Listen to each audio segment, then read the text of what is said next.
বাড়িতে মাকে নিয়ে যেতে পারেন নাই, কোভিড নিয়ে গেছেন।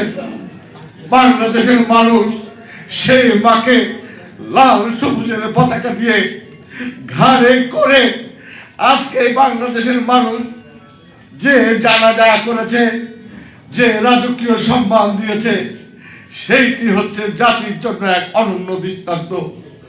আমরা সেই দলের একজন কর্মী হয়ে আজকে আপনাদের সামনে বক্তব্য দিচ্ছি, আর মনে মনে চিন্তা করছি দেশ নেত্রী বেগম খালেদা জিয়ার পরিচয় করিয়ে দেওয়ার কথা ছিল। রাজশাহীতে আমাদের মিলনকে রেখে গেলাম, আপনারা দেখে রেখেন, কিন্তু সেইটি হওয়ার আর নয়। আমাদের নেত্রী আর আমাদের মাঝে নাই। আজকে সেই নেত্রীর জন্য আমরা দোয়া করতে এসেছি।